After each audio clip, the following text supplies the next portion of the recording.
este video vamos a ver cómo crear el ingreso de personal. La ruta es nómina, talento humano, ingreso de personal.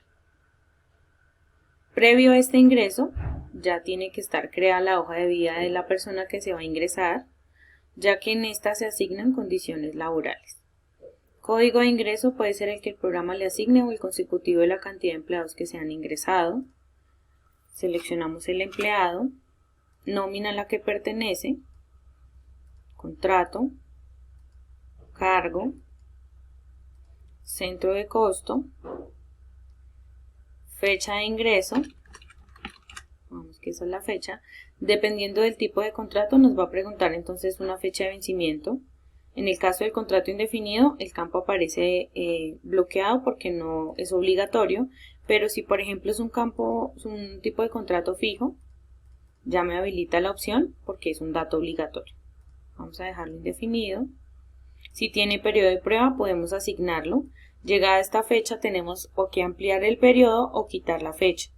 De lo contrario el programa no va a liquidar porque no sabe si el empleado continúa, si hay que retirarlo o cuál es el proceso a seguir con este empleado. Si es residente en el exterior, fecha de inicio de residencia, si es extranjero o no. Maneja ley 50 para decirle al sistema que el empleado tiene derecho a cesantías e intereses de cesantías. La sugerencia es para que esto no lo desmarquemos. La validación previa que hace el programa es dependiendo del contrato, ya que en el contrato se define a qué tiene derecho el empleado y si allá no está marcado, pues no va a afectar este parámetro. Eso como información general. Las siguientes pestañas son para fiscales, donde nos va a pedir definir a qué fondos está afiliado el empleado, fondos de salud, entonces vamos a decir que fondos de pensión, cesantías y caja de compensación. Por defecto toma como fecha de afiliación la misma del ingreso. Si el empleado es pensionado se debe marcar el retiro de pensión y adicional qué tipo de cotizante es. El subtipo si es dependiente pensionado por vejez activo, independiente pensionado, cotizante no obligado a cotizar pensión, para que el programa no le descuente pensión a este empleado. Si a la nómina se le define que el porcentaje de riesgo se va a manejar por empleado, en este campo es donde se debe asignar ese porcentaje. Si yo debo reportar la variación salarial transitoria de este empleado en la planilla de autoliquidación unificada, que es donde se genera esta liquidación, debemos marcarlo. La siguiente pestaña es información de pago, donde se va a asignar el salario, que para el programa este es el básico del empleado.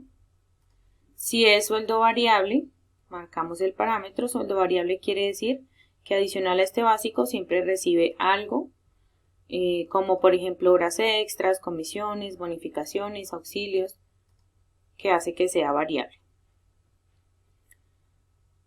Tipo de auxilio de transporte puede ser en dinero o en especie. Normalmente es en dinero. La forma de pago, efectivo, cheque o consignación. Si es en consignación, hace obligatorio el tipo de cuenta del empleado, el banco y la cuenta bancaria. Fecha de último pago periódica hace referencia a la última vez que se le pagó sueldo. Entonces, si es un empleado nuevo, por defecto el programa ya le pone que tiene un pago hasta 31 de diciembre del 2020. En este caso, el empleado ingresó el 1 de enero, es decir, que siempre va a ser un día antes a la fecha de ingreso para que a partir de ahí lo tome como día de sueldo. Y como causación de prestaciones, la misma del ingreso para que inicie un ciclo a partir de esa fecha. Grupo de provisión, la finalidad es definir cuentas del gasto, entonces es como seleccionar otro centro de costo, dependiendo de qué cuentas afecta contablemente este empleado para generar el proceso de causación y provisión en línea con contabilidad. Y la cuenta contable hace referencia a la cuenta de salarios por pagar que está en contabilidad, a la cual el programa va a llevar todo lo que encuentre por pagar al empleado. La siguiente pestaña, manejo de retención, hay 3 procedimientos. Por defecto toma tabla. Si tiene porcentaje, marcamos el segundo y asignamos un porcentaje. igual que el tercer procedimiento, que es extranjero o independiente. Si es por tabla dejamos 1 y él hace la validación interna de las VTs para saber en qué rango se ubica y qué porcentaje debe aplicar. En esta pestaña se ingresan las deducciones que tenga el empleado para retención en la fuente, como por ejemplo deducción por intereses de vivienda, medicina prepagada. Si tiene un aporte de salud en una empresa anterior, le ingresamos acá. Si es trabajador por cuenta propia, si tiene personas a cargo o si es contribuyente declarante, para que aplique el procedimiento según esas deducciones. En la siguiente pestaña encontramos empleado por concepto. Acá solo pueden estar asociados los 6 conceptos que son automáticos: sueldo, auxilio de transporte, salud, pensión, fondo de solidaridad y retención en la fuente, a menos de que el empleado sea salario integral, en el cual se reemplaza el sueldo por salario y el reemplazo se haría arrastrando a la izquierda el concepto para quitarlo y nuevamente a la derecha el salario integral para que lo liquide correcto. Lo mismo con los aprendices. Entonces, en vez de sueldo, ellos reciben una cuota de sostenimiento que ya el programa trae por defecto los conceptos.